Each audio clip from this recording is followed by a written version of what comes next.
There will be spoilers for both 1, 2, and possibly X in this video. So if you haven't played Xenoblade 1, 2, or X, you probably should. It's that time again, ladies and gentlemen, and no, I don't mean another time in which Nintendo is again cutting off 1,000 digital games again because they stop services and have no idea what to or how to back them up or preserve them. On that note, please buy Xenoblade X. It's trapped on the Wii U, so support Monolith and show there's some still love out there for that. On that note, it's time to get down to business. What is up, ladies and gentlemen? And I am Lightning. I'm Alice. And we are Xenoblade fans. How diehard are Xenoblade fans? Well, you could say we're very happy that Xenoblade 3 is, announced.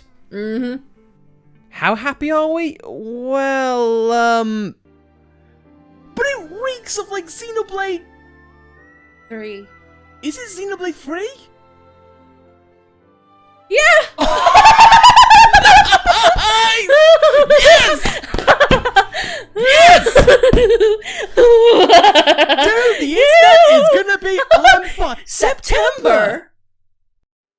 Yeah, so we're kind of excited to see Xenoblade 3 come to fruition. Yeah. And that means we get to speculate, we get to analyze, and we get to do all of the good things that YouTube loves.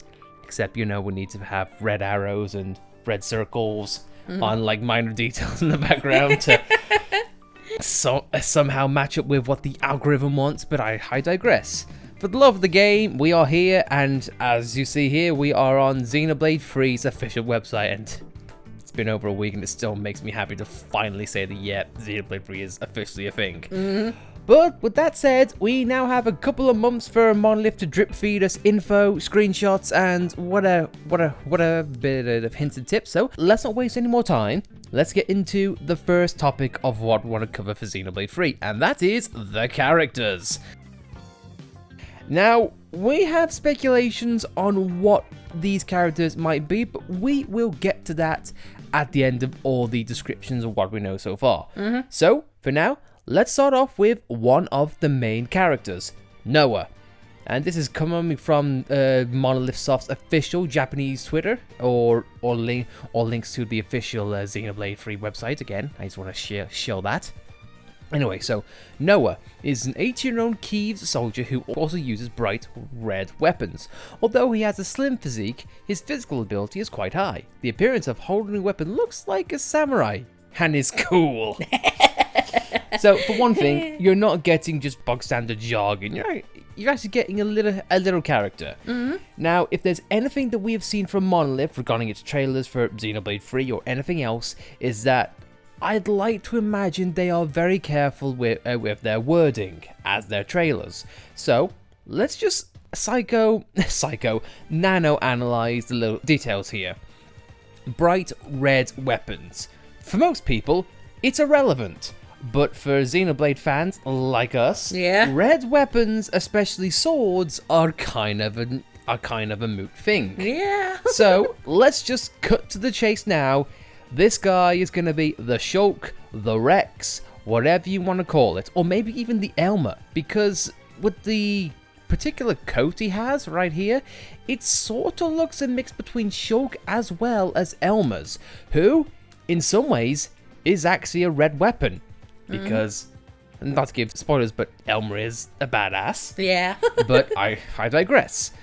This is definitely going away from Xenoblade 2's particular light-hearted and colourful art style. It's not quite as dark and gringy as X, but it's a nice mix between the two. Yeah. You'll notice I will put in sort of references to Xenoblade X here and there. Please go buy it, support it, because my god, we do not have much time. Yeah. Like the life holding. Yeah. It's almost like it fits. 18-year-old. Same thing for Shulk, give or take. So yeah, they are definitely drawing more comparisons to the original than to. But we'll get into that because that is an important note to keep a hold of. But we go on to other things. The fact he has blue eyes, like Shulk, wears dark pants, trousers, I suppose. So I don't know why I said that. That's irrelevant. I'm not obsessed with this guy's pants, alright? So, moving on. Noah is Key's Okaribitu. Hope I'm saying that right. I apologize if any Japanese purists are insulted. Who mourns the soldiers who died on the battlefield. From the experience of touching the deaths of many friends on the battlefield, I am fighting while questioning this world where our own life on the other party is allowed to live. This is not a unique thing for Xenoblade. Shulk questioned, why Mechonis and Bionis always kept on fighting. This is sort of the same thing with the story here. And also, if it's anything like Shulk, he has a blue sword, a red sword with a blue light and a symbol in the middle. Again, this definitely reeks of Shulk and Xenoblade 1. So it is interesting to note on this one. And joining Noah is the next character. Key's soldier Uni is a user of cane-shaped gun and gun rod. 18 years old, it's a she because bad translation, is the childhood friend of Noah and Lance, and seems to be good at recovery in battle. I've seen the wings on the head somewhere. Now, this is kind of like Future Connected. First time played Future Connected, there were two characters in that game which were like a mix of or repeats of different characters. As in like Nene was like Charla and Ryan. And Kino was like Charla. This one, it definitely reeks of them trying to find a balance between Charla and Melia, hence the wings and the gun. And in some ways, it also kind of matches the attire as well, even though this kind of does reek of an X-like design. Yeah, with the short belt buckle. Yeah. This is the first time since Xenoblade 1 that we have had mention of Hyentia. We have had subtle references to Hyentia in the past, as in like the Telethia in Xenoblade X. Take a shot every time I say X in this video. But yeah, this is nice. This is nice to see, and this is a definite link to Xenoblade 1. You getting it yet? I digress. So it is curious to see how this will play out in battle. Charla and Melia weren't really known for their offensive stance, well, at least for longevity's sake. So it definitely seems like she is taking a more of a support role, but yeah, I could be wrong, and hopefully I am. And side note, she wears actual shoes, so she's not running around in high heels. No. Oh my god, for once, are you saying a JRPG is realistic? That might be the most awesome thing or the most boring. Either way, I look forward to it. Plus, I don't think we've had mention of who voice actors the characters in English yet. So I look forward to seeing new faces there. But anyway, continuing on with Uni. Uni has a loose personality, that makes her a little sloppy. In addition, I'm a member of the group, but I'm good at classroom lectures. I respect Noah and have a good relationship with Lance, where I can say whatever I want. It seems that the sense of responsibility to friends is stronger than anyone else. So, obviously, she's very close to Noah and Lance, and you can even see in trailers she definitely takes more of a stand, as she has more of a fighting spirit. Plus, keep in mind, if you're looking at her attire here compared to this screenshot here, we have different attires. So, one of two things are going to happen. One, either we get changeable gear a la Xenoblade 1, or, much like in Xenoblade X and in the Definitive Edition, we get fashion gear. AKA, if you like the look of an attire, you can wear it without worrying about the stats. And I really hope this carries on through other weapons as well. The screenshot here is a bit cut off regarding the weapon, but hey, it might be different. But either way, it is something to look forward to. This tweet doesn't say anything, but from what I read, this girl is also a bit of a foul mouth, so I'm expecting something like akin to Mithra. And the subtle thing to note is that her hairstyle, it's in the same vein as Fiora. So, as in like, pre whatever happens, I think Xenoblade players would know. So, it definitely does have more links, having a red-coated boy and a long-haired childhood friend who can say whatever the hell she wants. Mm-hmm. Again, you getting it yet? Next up is Lance. The same key Asajja Lance. Asno is 18 years old, who can freely handle a large sword that can be used as a shield by taking advantage of his large physique. He is his reliable ally who fights while protecting his friends. Already, he reeks of Rhine. Yeah. With a little bit of Zeke's like kind of stance or mannerisms, with like his pose and whatnot. But still, that's just me. He's taking Rhine, but I can definitely see a little bit of Dunban in there as well. But I don't know. But this is something worth of note. This guy is a Machina.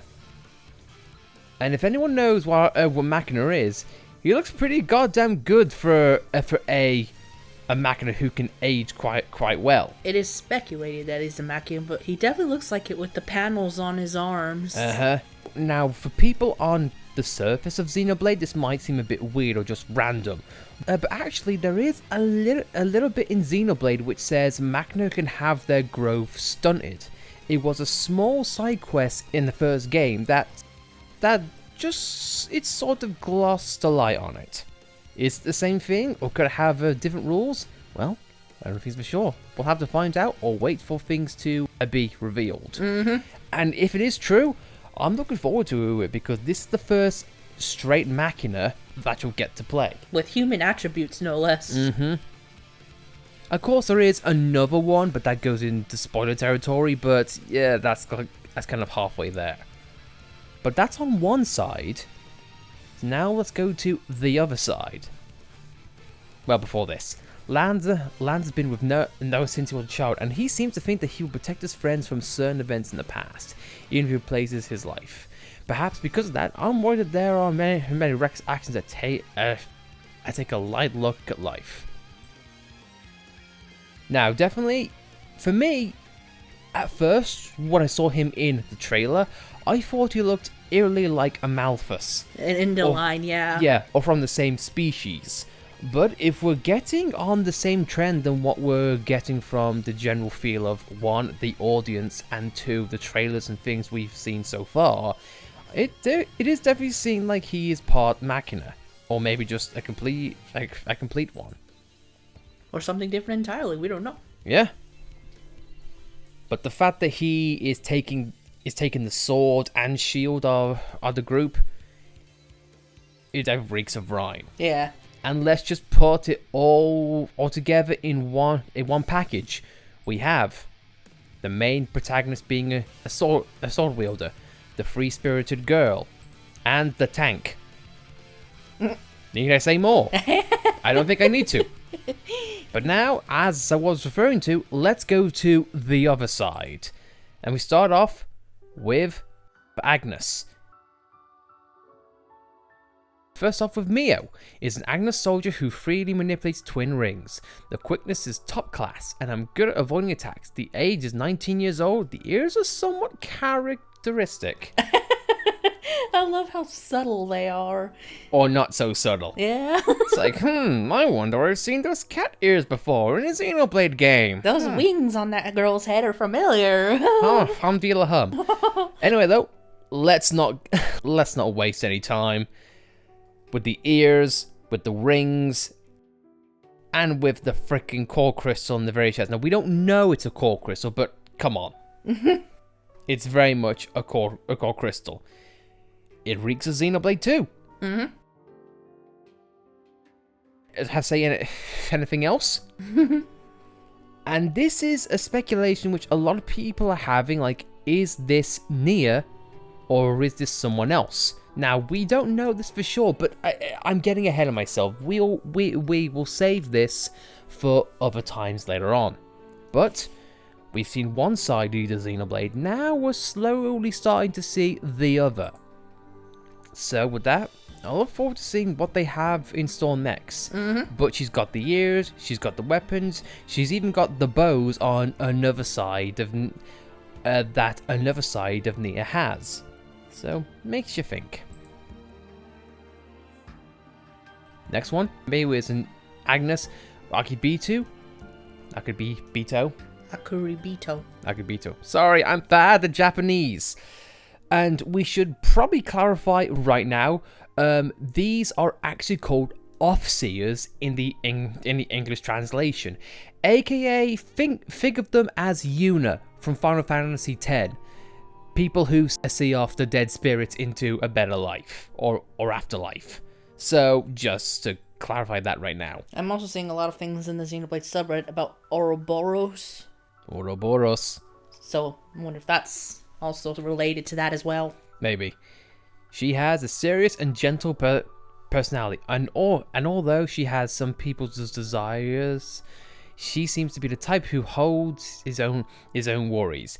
AKA, this translation is pretty bad, and I do apologize. But to put things into perspective, she keeps to her own and keeps her problems to herself. Huh?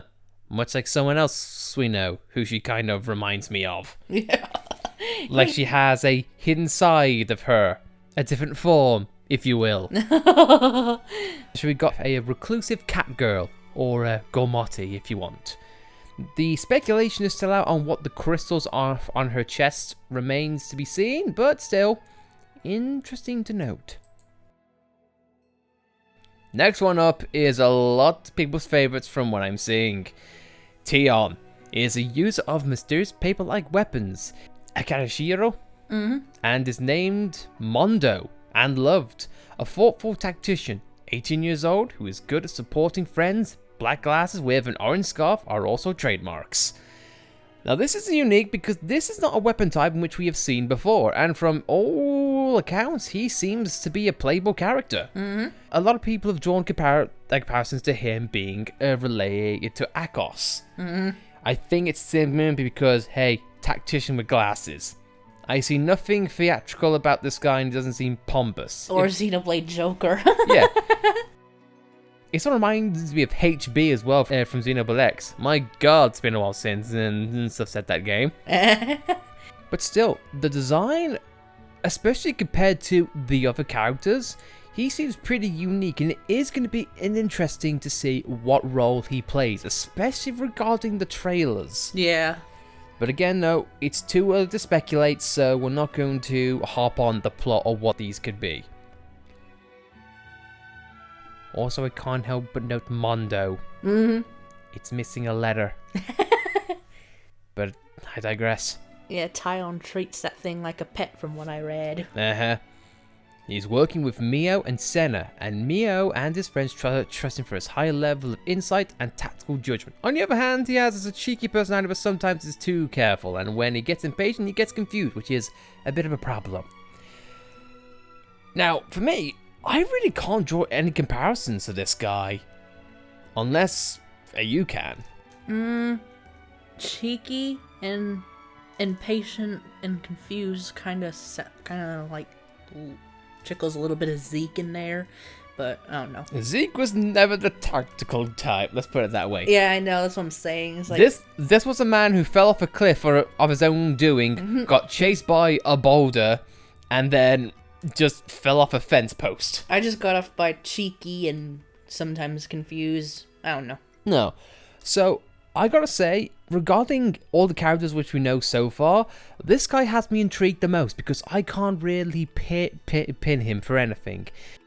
If any of you guys watching have any better ideas on what role he could play or what he sort of references or, I don't know, is a resemblance to, please put down in the comments. I'd love to read them.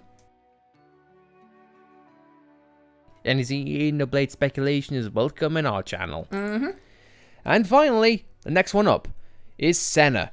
Is a giant hammer user, 18 years old. She is acting with Mio and has a superhuman strength that cannot be imagined from having a small physique. The hair and part of the body are shining blue, and it's Fushigi. Fushigi. Now, despite what the translation says, it is clearly a female before anyone starts questioning things. It's Morag and Bridget. Mostly Bridget regarding the looks and the hair. Yeah. But it definitely looks a bit more like Morag as far as facial features are considered. Oh no, I really don't know. I'm seeing a lot of characters here. Morag, Bridget, I'm seeing Lynn in here as well. Ooh. From Xenoblade 2. Or Xenoblade X. I just thought of something just now. Go on. It's in the theories though, so I'll probably keep it for the end. Yeah, but also to note, she has what looks to be a core crystal, just like Mio. So we have tie-ins to both sides. Now, what role could she play? I don't know, apart from wielding a hammer. So this is definitely going to come from Xenoblade 2's combat mechanics. Huh, I wonder why I say that. Oh no, maybe it's because it follows up with this next screenshot. Senna has been with Mio for a long time, and she loves Mio, who is one year older than her. Like an older sister, his hobby is muscle training, and he is cheerful and energetic personality that boasts his strength. However, I don't seem to be very confident in myself because I'm shy. Well, that's not what I was referring to, but I digress. Definitely combat focused, and definitely at the 4A. So I'm gonna have fun playing her, especially if she's axe and smash. Oh no, I feel like this one screenshot, I've said all I can say. Now, you guys might have noticed my subtle points about, this reminds me of Xenoblade 1, and this other people, they remind me of Xenoblade 2. Well, for those who haven't been keeping updated with social media, hard to these days, this next screenshot here. Forgetting about these two characters up here, let's focus on these 6 right here. We have Shulk, we have Ryan, and we have what basically is Fiora. Next we have Nia, Morag, and whatever he's meant to be. I've spoken about 1 and 2 respectively regarding each characters. I think this is on purpose. I think Monolith and Xenoblade 3 will be in some ways a middle ground between those 2 games. But you might be wondering, however, who is this man in the middle? I've seen many speculations. He's Vandom. He's Zeke. He's someone completely different. And I've seen that he might be an older Rex. You never know. But the thing is, though, this guy is a middle ground from somewhere. He's in the middle. It doesn't mean he talks to different characters. He interacts. Because we still don't know how this game is going to play out. Are we going to play branching sides? Are we going to have to pick one side and then face the other? Or will the gameplay intertwine? It's going to be like Fire Emblem or what? Maybe. But we are going to have this one character going to be in the middle of it all. Now, I don't want to speculate, but actually, you know what? I think I'll speculate after this. I'm all over the place. I do apologize, guys. I'm much better at this. I swear. Now, how or why do I feel like these things are all mixed together and intertwined? Well, the next one is a bit of a weird topic, but also one that I feel is hotly contended. And no, I'm not going to speculate on these characters because, again, that's later on. Next one is these 2.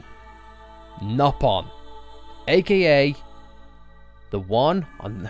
Here we have Noppon Riku, the thick eyebrows, and Manana wearing a cook cape. What kind of Noppon will be renewed? Or I'm going to say it's revealed because, translations. Yeah. Let's cut to the chase. A lot of people think that this is Pyra and Rex. Well, I think that's just a meme. I don't think they actually think that. I'm on that fence. Absolutely. I think they're just the Noppon of the game. Yeah. But I kind of would understand why they would say that. I mean, they've got the Rex wig. Maybe. They've got hair that swooshes a little bit like Pyra. I do not know. All I know is it wouldn't shock me if there's a bit of parity between one side and the other. Maybe these two are like a middle ground or something. Either way, it is too soon to speculate what role these guys or any characters are going to have in the story. But now we've come to the end of this particular topic, let's go for speculations. And I want to quickly go back to this screenshot here. Now is where the fun begins. I have my theory, and for God's sake I'm sticking to it, that I think this game is a middle ground between 1 and 2. That this Melia up here, because if it turns out to be Melia, it's not going to be the Melia that we know. Same thing with this possible Nia over here. I don't think it's going to be. Simply because, well, I don't think Monolith is going to spurge the notion of, hey, both games meeting each other and combining. I don't think they will gloss over that fact. Plus, I honestly feel like with how much, because they've used these two characters on purpose. If it were to show, like, say, I don't know, let's put, like, oh my god, it's a big muscle head versus, oh my god, it's a woman who has a cool helmet. It wouldn't have that much of effect. No. The point is, a lot of characters, a lot of players love Melia, and a lot of players love Nia. To suddenly thrust them into what appears to be a villain role straight off the bat, it makes a lot of questions, and you know what? That's what some JRPGs do. Off the top of my head, Tales of Symphonia, Dawn of a New World. It starts off with Lloyd, like, suddenly becoming a villain. It draws you in straight away. And I can think of other JRPGs like that, but you get the point. I'd be here all day.